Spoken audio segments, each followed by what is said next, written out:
I'm Pat Harker, President and CEO of the Philadelphia Fed, and it is really great to be here, and I'm absolutely thrilled that we have such a large turnout.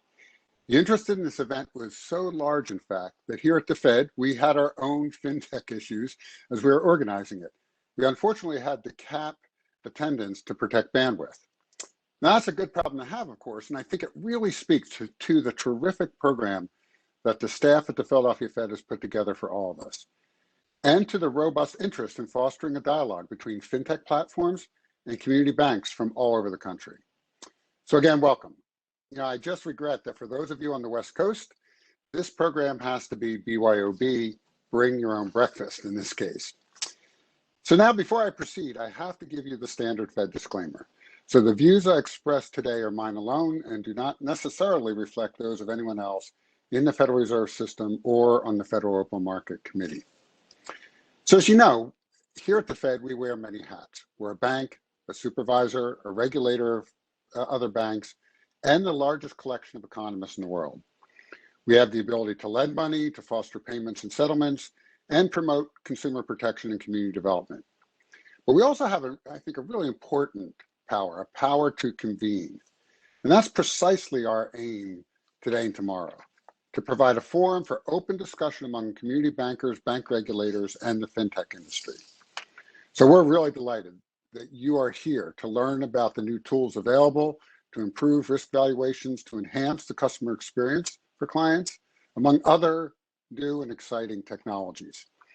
I'm particularly glad we have so many CEOs and CTOs of small community banks here today. Now, while I probably don't need to belabor the importance of community banks to this particular audience, I think it sometimes gets lost how central community banks are to our economy and indeed to the American society. So just consider the numbers for a minute. There are more than 4,800 active community bank charters across the country. And of those, almost exactly half are in communities with fewer than 50,000 residents. Community banks, those with $10 billion or less in assets, collectively hold more than $3 trillion in assets. Now, you really don't need to rewatch It's a Wonderful Life for the 100th time to get a sense of how vitally important these institutions are to their communities. COVID-19 and its associated economic effects have also emphasized the importance of community banks, but they have also heightened the risks to the sector in a world where more and more business is conducted online. Given their strong relationship with local businesses, community banks are absolutely essential to operating the Paycheck Protection Program, which has kept so many small businesses afloat during the shutdowns. According to my Fed colleague, Governor Mickey Bowman, community banks have made up about 40% of the total value of PPP loans issued to date. It's probably no exaggeration to say that PPP would have failed without community bank support. But economic shutdowns imposed to curtail the spread of COVID-19, particularly those that shuttered bank branches, have also demonstrated how important digitization is and the perils of falling behind on FinTech. Online platforms have gobbled up an increasing number of home mortgages, for instance, particularly as COVID-19 has de-emphasized the importance of in-person interactions that really are the bread and butter of community banks. I would encourage community bankers to explore digitization opportunities for your institutions and customers, as well as innovative opportunities that align with your strategic plans. Now, I understand, of course, that there are challenges. Smaller banks often simply don't have the workforce or the cash to first research and investigate, and then ultimately to invest in costly FinTech platforms. They lack the economies of scale that bigger banks enjoy. Setup costs can be prohibitive.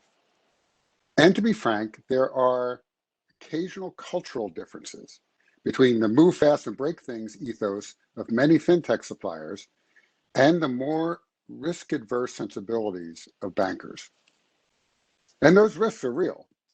Consider the astonishing rapidity of technological development.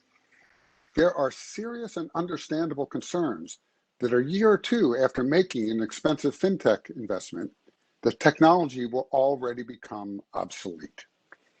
You don't want to be stuck with a bunch of buggy whips in a year before the invention of the Model T.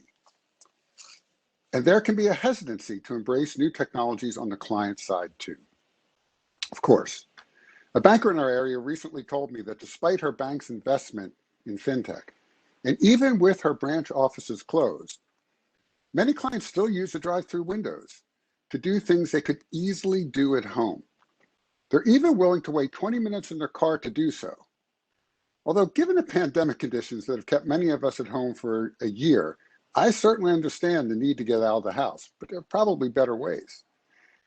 It is precisely because of these opportunities and these risks that the symposium is such a great opportunity for all of us. Constructive dialogue between fintech firms and community banks offers a path forward for both. We can listen and we can learn from each other. The Federal Reserve, for its part, is very supportive of innovation. We are here to convene, to support, and to supervise. Thanks again for joining us and enjoy the event. And now I want to turn things over to my colleague, Julapa Jagtiani, who will lead a panel on fintech and lending. And I also want to offer my thanks to Julapa, who I think is easily characterized as a force of nature, who puts these things together for all of us to enjoy. Good afternoon, everyone. I am Julapa Jagtiani with Philadelphia Fed, as you have heard. So I am excited to moderate this first FinTech partnership session today. We are really fortunate to have these 5 awesome speakers representing 5 different FinTech platforms today. And they're all offering different products, different services. So the first one, Blend, focuses on mortgage loan. Upstart focuses on personal lending. Funding Circle focuses on small business lending.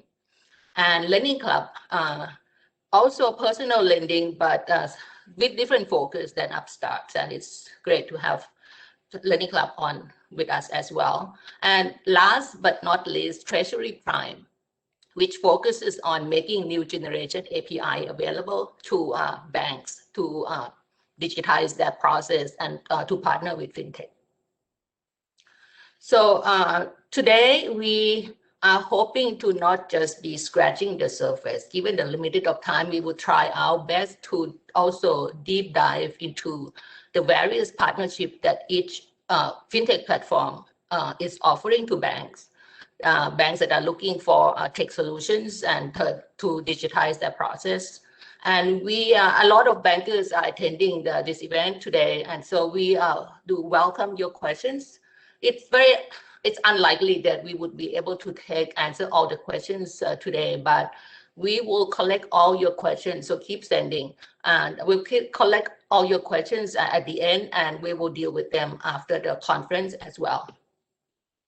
So just a quick disclaimer. So I'm with the Philadelphia Fed, and I'm speaking at the Federal Reserve event today. But I have to remind you all that everything I say today is my own view, and not the view of the Federal Reserve Bank of Philadelphia or the Federal Reserve System. So I am going to introduce each speaker and the company one at a time, and each speaker will have about 5 minutes to talk about their FinTech partnership, and then later we will discuss the more deep dive into specific issues. The first speaker is Brian Martin from Blend. As I said, Blend is focuses on mortgage and home equity. It was founded in 2012 after the financial crisis. Now, during this pandemic, a lot of banks actually had to stop originating mortgage because it's a much harder product to digitize end-to-end, and so it's more complex. And so we see that online mortgage lenders and FinTech mortgage lenders like Rocket Mortgage, for example, actually have taken a lot more market share during the pandemic. Well, so Blend has recently become known as the rocket engine for small mortgage lenders to help digitize their mortgage origination. Blend also has partnered with large and small banks, including Wells Fargo, Fifth Third, US Bank, and also partner with a lot of small credit unions as well, interestingly. So, and in addition, it partnered with the GSE, Fannie and Freddie as well. So from the unofficial record, statistics shows that about 30% of mortgage origination now actually goes through Blend's engine. So Brian, please give us a quick overview of all the various partnerships that Blend is providing. Sure. Thank you very much. Thank you for having me today. It's a pleasure to be here. That was a great introduction. I will try to add to that, but Blend's a white labeled technology company that offers a platform for banks to make lending digital and lending mobile. If you've ever gotten a mortgage, you know how time consuming it is and how paper based it is. We make it simpler and data driven. We've recently moved into what we call consumer banking, which is home equity line of credit, auto loan, personal loan, and credit card. So we've expanded our reach in terms of the products that we offer for lenders. Blend enables financial institutions to maximize their digital agility and to stay ahead of changing customer needs, evolving competitive dynamics, and the ebb and flow of loan volume. We currently work with over 285 lender partners, including M&T Bank, US Bank, Wells Fargo, BMO Harris, and small community banks and credit unions. As mentioned, our volume is roughly 30% of the US mortgage market today. Our goal is to provide easy and instant access to financial products across all channels. Our technology allows financial institutions to provide consumers with contactless, digital-first experiences that can be supported with human interaction when the consumer wants that. We enable leading financial institutions to process about $4 billion worth of loans per day. And in 2020, approximately 1.4 trillion mortgages and consumer loans flow through our platform. So Blend and our lending partners are helping millions of consumers get into homes, gain access to capital, and accomplish their financial goals. So I'm happy to be here today. Thank you. Okay, thank you very much, Brian. So our next speaker is Nat Hoopes from Upstart. Also, like Blend, Upstart was founded in 2012, and it went IPO recently in December 2020. Upstart focuses on personal lending, as I said earlier, and if you go to their website, you'll see their site is interesting statistics that, you know, while 80% of American consumers have never defaulted on their loans, but only 48% of American consumers actually have access to prime credit.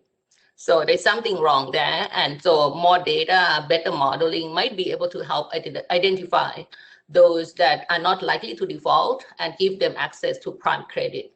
So Upstart has been one of the leading AI lending platforms using alternative data for lending, personal lending. And Upstart has offered a few different types of partnerships with banks, including providing technology in the background, like white label, also through the referral process to help banks expand their customer base. So Nat is going to give more detail on the various partnerships that Upstart offers. Thank you, Julapa, and thank you for organizing this conference. I can attest that you are a force of nature. So Upstart is, as Julapa mentioned, a 9-year-old company. We help banks and credit unions of all sizes find, underwrite, and service personal loan customers nationwide. And we've now reached a status where we're, if not the largest, one of the largest in that category, and have a growing number of bank partners that are tapping us to help them find those customers and to do a better job of offering them credit. Looking at what the borrower expects today, they are clicking around the internet. They are trying to find the best offer for a personal loan. And when they do that, they're increasingly doing it on their mobile phone. So 58% of the loans that went through the Upstart platform happened on a mobile device. And so when I think about the partnerships between community banks and Upstart, I really think to the dynamic with the personal loan product not competing with a credit card product that a big bank might have. So community banks are really perfectly positioned to offer personal loans to customers. And using the Upstart referral network, which Julapa mentioned, a borrower starts with Upstart, and then we match them with the bank, often based on the region. And the loans are originated on the bank's paper. The customer experiences the bank's brand, and the referral creates opportunities for the banks to provide other services. We can implement the referral network in as little as 90 days, and I think that'll be getting faster and faster. I'll just give an example to make it real. Here's what a community bank with under $1 billion in assets can do with Upstart. So starting a little more than a year ago, a bank under $1 billion in assets has been able to make 1,000 loans to new customers in their region, 10 million in total personal loan volume. So these are about loans of about $10,000. 70% of those are fully automated, and they've earned an 8% net annualized return. The Net Promoter Score, which is a way of sort of measuring your performance on the internet, how customers like the use of your experience, are in the mid 80s. So these are really incredible numbers when you think about a small institution to be able to do that without a major tech expenditure. You're not spending millions of dollars to implement an entire new digital strategy. You're just tapping a partner with an API to find you customers and help you deliver a better process. That scales based on your size. So a $20 billion asset bank would do 23,000 loans last year. Again, 70% fully automated, 80% Net Promoter Score, and a net annualized return of around 8%. So what we're seeing is that the banks that use Upstart, and we're up over 15 now, are deciding not to do it halfway. They are deciding to not just put a button on their website that allows somebody to apply for a loan without doing all of the other pieces. You really need to do everything from finding the customer who's searching for loans digitally, using the machine learning and AI for identity verification and fraud detection. You need to automate your credit decisioning, and then ultimately you need to service the customer. We believe that the best way to do that is with a platform that can be a full partner to you. Finally, I think it's really important when you talk about automating these important functions that banks have traditionally done via in-person interactions at the branch. It's really important that you validate the model with third parties. And so our model has performed and is validated externally. We work with the CFPB under the No Action Letter program and share the results of all of our fair lending tests with them. And we help do this rigorous testing on every loan that goes through our platform for each of our bank partners. Ultimately, for us, we believe that personal lending is just the start. We, in the end of 2020, did our first auto loan, and banks are going to be using us for auto loan lending and auto refinancing. And we made an acquisition of a Prodigy software platform that's going to enable us to do that as customers' expectations around auto transactions and auto lending change. Thank you for doing this today, and look forward to a great discussion. Thank you, Nat. That sounds great. So the third speaker is Lydia Cole from Funding Circle. Some background: Funding Circle was founded in 2010. And it focuses on small business lending. And it is a global lending platform, actually serving small businesses in the UK, the US, Germany, and Netherlands. Today, we are going to focus on the US markets only. And so I think before we go too deep into this small business lending fintech, I wanted to point out that not all fintech small business lenders are the same, right? Because some of them actually focus on serving those small business owners that are facing with short-term liquidity needs. And so they might just need it for 30 days or 60 days. And so for those loans, very short-term, high APR, it could be 200% APR when you annualize it. Funding Circle is not that type of lender. So it specializes in making real large small business larger small business loans and for longer terms, like up to 5 years. And just like other SBA lenders in the US, its interest rate in terms of APR is also much lower, and with a ceiling of 36%. And so, so far, Funding Circle has partnered with Bank Alliance, which is a consortium of over 200 small community banks and some other partners as well. So Lydia will tell you all more about the various partnerships at Funding Circle. Great, thank you, Lydia. Julapa, and I just add my thanks as well to the group for the Philadelphia Fed for hosting the symposium. In Funding Circle, we do focus on helping American small businesses find fast and affordable financing. We do have we are a direct lender ourselves and offer that product that Julapa mentioned, a 6 months to 60-month term loan up to $500K for A+ borrowers. And the reason we're able to offer a very bank-like small business loan product is we're a very bank-like fintech. We have actual underwriters look at the files before those offers are granted, and each of our underwriters has individual credit approvals and goes through community approvals, much like you'd expect at community banks and what we're familiar with.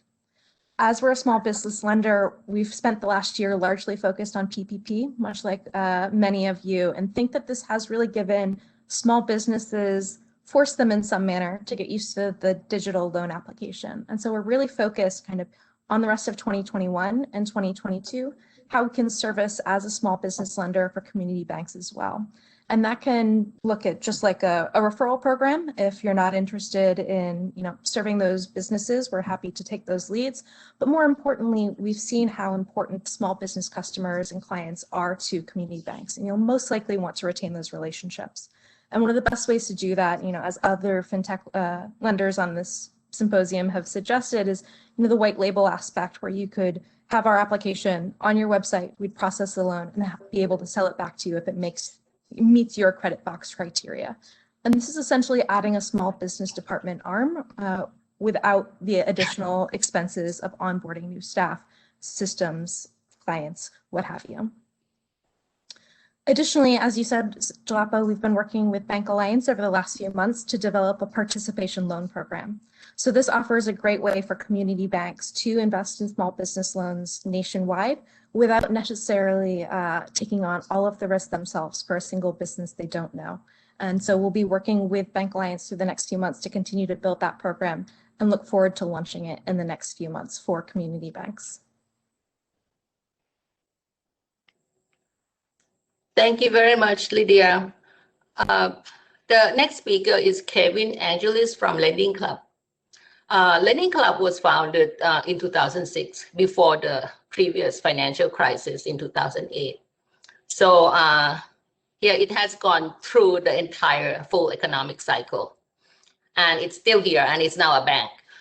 So it is the largest lender for personal installment loans.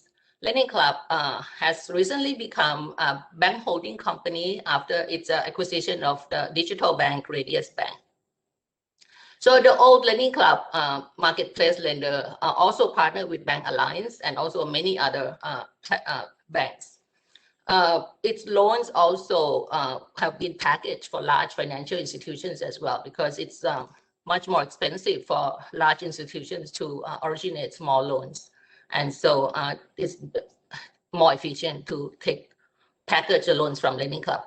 Now, the new LendingClub Bank are offering new types of partnerships and new ways to provide greater liquidity for bank partners and also other customers. So Kevin is going to tell us more about the new partnership options at LendingClub Bank.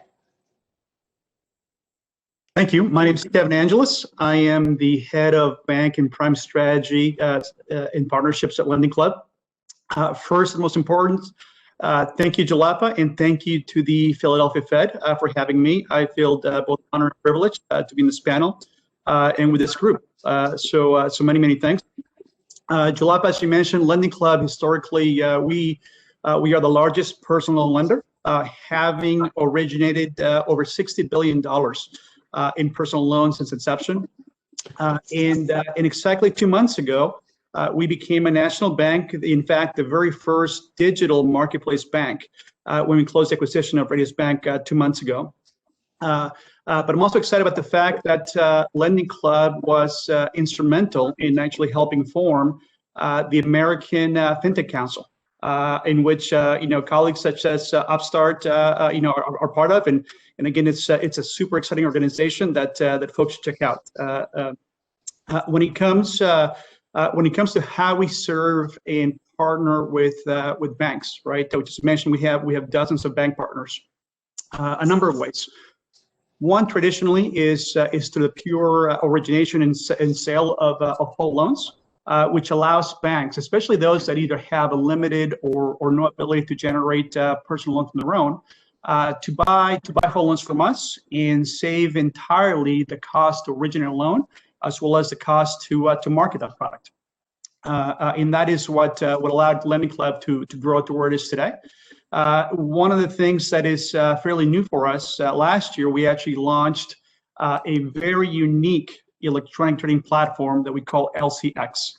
And this is where banks and non-banks can actually come and buy any amount of loans, down to an individual single loan, and choose over dozens of data fields in which to choose. So if somebody wants to choose a loan by FICO, by geography, and many other characteristics, they can do that. And again, that is something that is brand new. And I'll tell you that so far in the short period that LCX has been operating, we've seen tremendous success. And probably the part that I'm most excited about, Julapa, as you know, I spent nearly 15 years with HSC Bank before joining LendingClub, and through that I ended up partnering, right? I was on the other side, partnering with a lot of fintech companies across asset classes. I did it across personal loans, across mortgage, across small business, etc. So I learned a lot of what works well, what doesn't work well. And one of the things, for example, that I'll say is that when it comes to digitizing your lending operations, there isn't a one business model that fits everybody or works well with everybody. And we'll talk about that, I know, a little bit later today. So the new value proposition that LendingClub is exploring now with a number of our existing and prospective bank partners is actually something that is easier to implement, where LendingClub would not be a technology partner, right? It is not a heavy lift, but it allows bank partners to still be able to offer their customers a digital lending platform, LendingClubs, but also leverage our marketing prowess, right, in our ability to acquire customers digitally, and doing that also on a co-branded or a white label basis, which again, it's a bit easier in regards to having to go through a full-blown implementation, and it's also where LendingClub, now that we're a national bank, we continue to remain the lender of record, given all of our bank partners the ability to partner with another entity that is both OCC and NFRB regulated. Thank you, Kevin. And the last speaker is Chris Dean, the CEO of Treasury Prime. So Treasury Prime is the newest fintech platform among all of these panelists. It was founded in 2017, and it is known to be a connector between banks and fintech firms. And why? Because it provides new generation API for banks to digitize the process and to partner with fintech. Now, from my conversation with Chris, Treasury Prime could convert a traditional small bank into a digital bank, and it could accelerate the process of opening bank account from a few days to only a few minutes. Now, Chris can tell more about that, but Treasury Prime also partnered with Radius Bank, which is now part of LendingClub Bank. And separately, we have heard much about, when talk to community banks and they're thinking about fintech partnership, community banks often feel that they have been held hostage by their core provider because the API that they have would not allow them to partner with some fintech firms that are not supported by the core provider that they're using. So, Chris, tell us if Treasury Prime could help.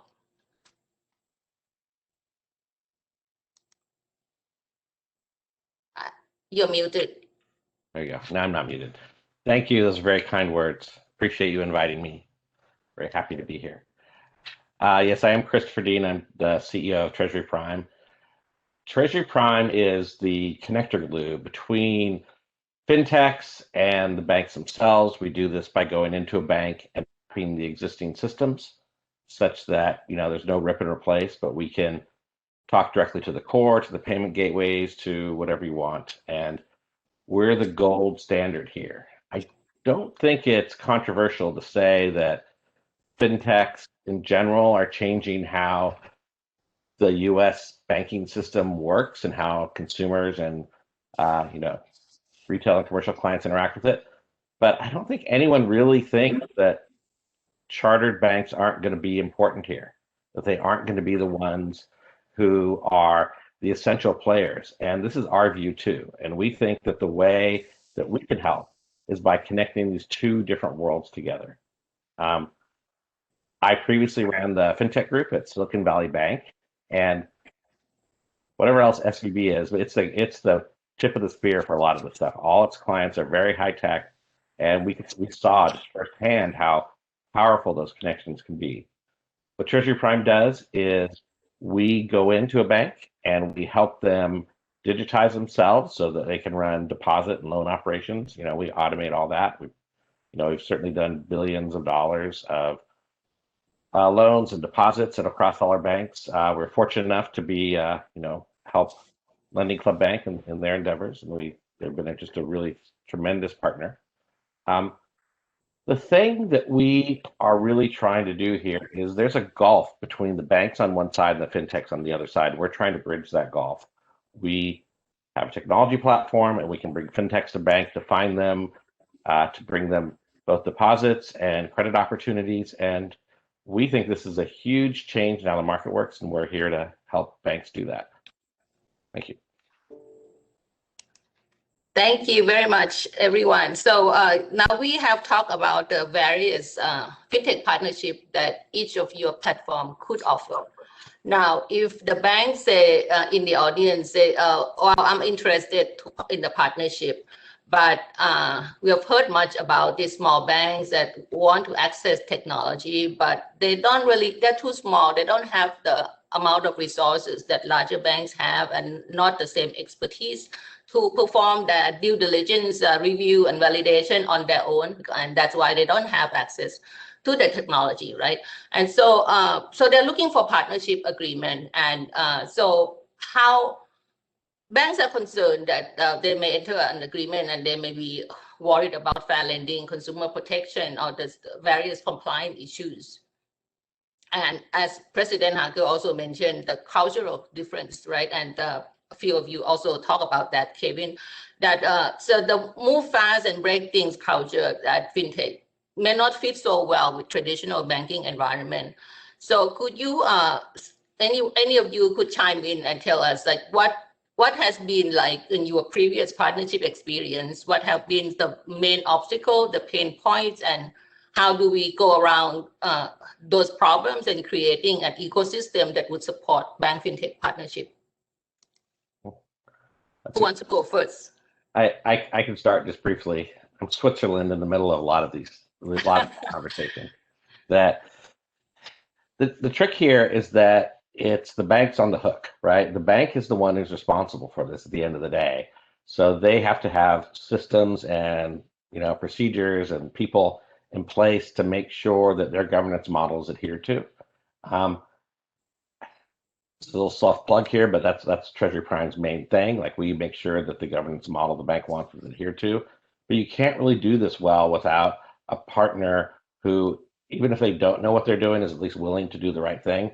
Everyone on this panel here is very expert. This can have no problem here, but this is the key. The bank is still on the hook, right? And they have to be comfortable with the situation, and you have to partner with someone who either can enforce that or can follow your lead. Does that make sense?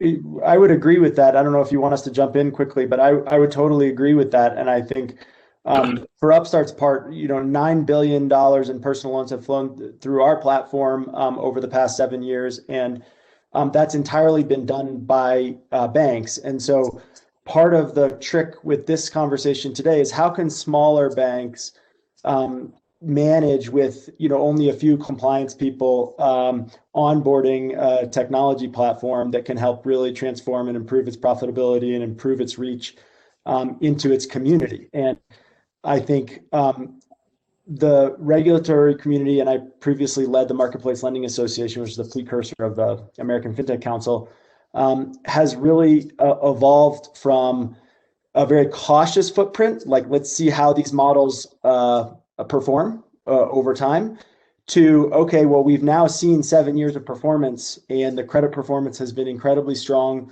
People take out loans online, they pay them back. We at Upstart have seen no measurable impact from COVID that's material to our bank partners or investors in our loans, for instance. And I think all of that means that the comfort level is growing, and that's why you're starting to see more and more banks interested, but they still want to know what the regulators think. And so I think that if we can think of some creative models where regulators can help vet a fintech solution one time rather than repeating the vetting over and over and over again in a very repetitive way, then smaller banks would be able to lean on a collective solution for doing some of that model evaluation or model risk governance. And I know we can return to that topic at a later time. Yeah. So maybe Brian, maybe this is a good time for you to chime in, because Blend, besides partnering with Wells Fargo and really super large banks, Blend also partner with very small credit unions, right? So how did that work? What's the role of the NAFCU and supporting and making it easier in the partnership process? Sure. So Blend, we deliberately designed our software platform so that it could be deployed at large institutions and small institutions. And from the start, we really began with this in mind, where we recognize that a lot of small credit unions and small community banks don't have the technology resources to build their own Rocket Mortgage, right? So we want to be that outsourced solution for them and provide the scale and the benefit that we can. And so small lenders benefit from our technology investment just the way that Wells Fargo does, right? So as part of our platform, we have basically an all-inclusive offering. So there's no disadvantage or distinction between what is available in a feature and functionality set for a small lender versus a large lender. It really is given the set of experiences we can offer, what do you want for your borrowers? And we've taken this kind of configurable mindset through the whole journey. We work with a lot of credit unions, like we work with M&T Bank, Navy Federal Credit Union, Utah Community Credit Union, University of Wisconsin Credit Union, and help all of these borrowers. And one of the things that we benefit from now that we have 280 customers is we've gone through all the integration, basically all the integration patterns to deploy our technology. And Chris can talk to this probably better than I can, but that's a big challenge, right? Integrating to loan operating systems are challenging. Integrating to core banking systems are even more challenging. And so, each new lender that comes on our platform benefits from the experience of those before them. So we have off-the-shelf integrations to all the popular loan operating systems, CRMs, and things like this. And as it relates to NAFCU and others, we've tried to front load some of our sales cycle by participating with organizations like this. We have the philosophy in our software that we want to provide a frictionless experience for the consumer to get access to a mortgage, to get access to lending products. We take the same idea and we actually apply it internally to our own processes. And so when we think about the sales cycle, we want to reduce the friction that a lender of any size has to go through in order to get to yes to choose Blend, right? So by working with these organizations, it kind of front loads some of the diligence, front loads some of the procurement, And we've engaged in a number of these types of relationships, and it's proven successful. And Julapa, on my end, if I may add, for example, as I think about, all of the number of fintech partnerships that I led and struck when I was with HSBC, there's probably 4 key pain points that I would say, appear across all of them, and regardless of asset class. And keep in mind, for example, that that if we had these pain points, right, with a bank the size and with the resources, financial, IT, compliance that HSBC has, you can imagine what that means for smaller banks, right? So those 4 pain points are due diligence of your partner, right, to make sure that they're bank ready, right? You already hinted to this, and it's not just compliance, it's not just technology, but it's things such as vendor management, information security, right? The ability to make changes, in a compliant manner, especially for those types of partnerships where the bank partner remains the lender of record. Because when you are the lender of record, you are responsible for all your partner's actions. This is one of the things, for example, as I mentioned, that we are now, really proposing in our new value proposition, right? That simply says, hey, this is where LendingClub actually will remain the lender of record to alleviate a lot of that. Call that pain point number 1. The second pain point that I had was really heavy or heavier implementation, customization, integration. And this, of course, varies by bank, by bank to bank. But if a bank, for example, wants to apply their own fraud tool or their own fraud list, right? If they want to be able to change pricing daily, et cetera, change their underwriting criteria, all of this it's not off the shelf, right? And it requires a good amount of time, cost, effort, which, as we know, not every bank has that, right? In terms of resources, again, both technology and financial. Number 3 is the fact that when you choose a technology partner, right? And again, there's pros and cons to everything, but another pain point is the ongoing monitoring, right? Because anytime you partner as a bank, the OCC actually requires you to essentially oversee that partner as if you own them, right? So the same oversight responsibilities that you have over your own operations are expected of that of any technology partner. So having the skill set, the experience, right, to track, monitor, and ensure that the partners do everything in compliance has again time, cost, and effort. And then the last piece, for example, the last pain point is, 5-10 years ago, having a digital lending platform, right, was something that was truly a competitive advantage. But today, right, whether you go to LendingClub, Upstart, Marcus, SoFi, et cetera, right, the ability to underwrite and decision a customer in minutes is common. For those that are approved, the ability to fund that loan in 24, 40 hours is common as well. But the real key difference maker now is in actually acquiring customers digitally, which many banks still don't have. Right? I used to say that that there's many folks who know brand marketing very well, or they're experts in direct mail. But when it comes to actually direct and digital customer acquisition, there's a lot of banks that don't have that skill set, right? And those are 4 pain points that, again, as I thought about the new enhanced value proposition that we're creating and providing at LendingClub, those are the pain points that it's meant to address. So what about what Nat just mentioned earlier, maybe some third-party vendor could perform some due diligence so that the effort would not have to be repeated every time a fintech platform wants to partner with a bank? Something like maybe TrueSight, or Nat, you want to add to that? Yeah, well, there are typically it's sort of a 2-step process typically for a bank, where they have to make sure that the technology has in some way been validated, that they're not just taking on some fly-by-night operator. And so that process of validating, for instance, a credit model is going to be the same at every bank. And then the bank needs to show why it's appropriate to add that type of solution to its mix of businesses, right? And so from the perspective, I think, of FDIC, who put out a request for information on this, and they think deeply, like the Fed does, about these smaller banks and how to accelerate their ability to serve customers digitally and run a healthy loan book.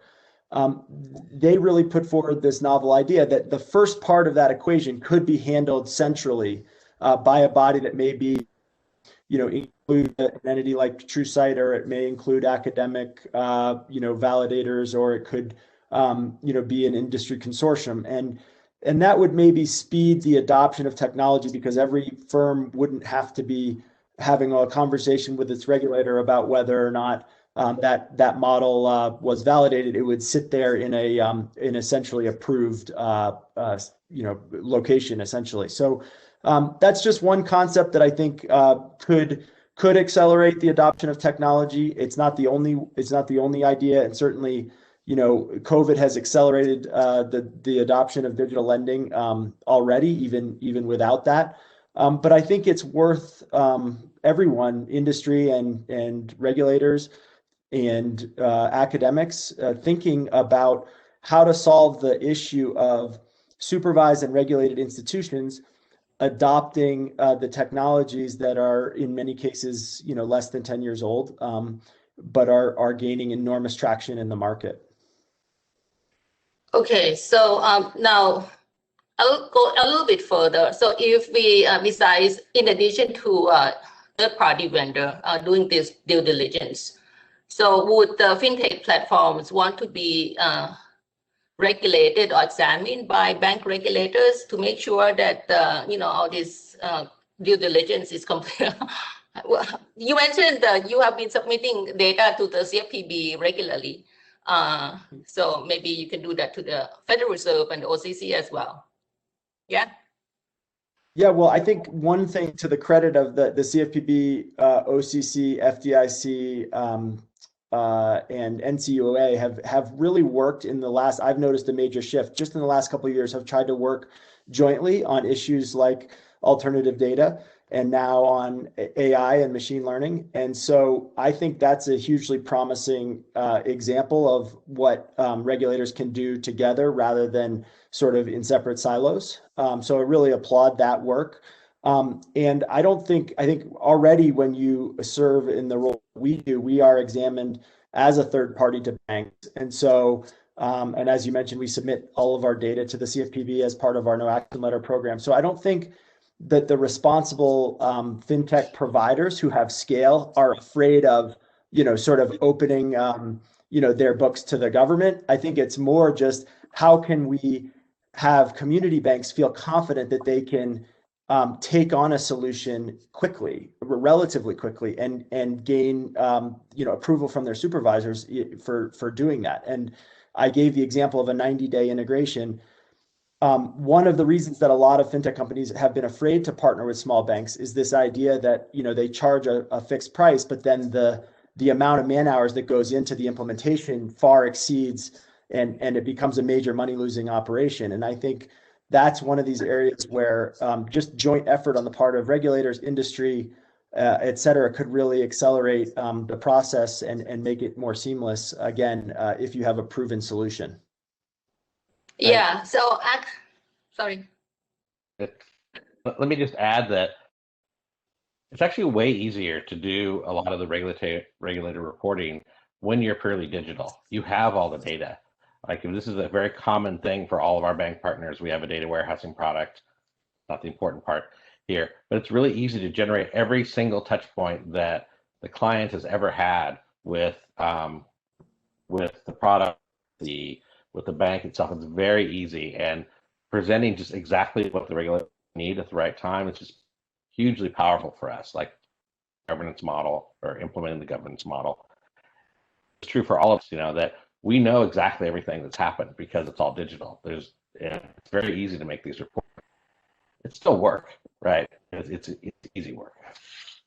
Now, what about, we have a few more minutes, and then you will give us a few final words. So one final question from me is the APIs. Maybe Chris, you are. So why is it that many of the banks that want to partner with fintech cannot do it because they don't have the right API? Why do we have so many APIs? And should there be a standard for common APIs for everyone? What do you think? Standard would be interesting. PSD2 would be interesting. I'm not holding my breath. API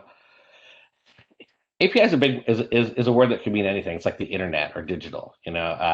Why are there so many? It's because there's a lot of activities to take. Why isn't there a standard? It's because it's the U.S. banking system. We have a lot of banks. That's okay. We do that.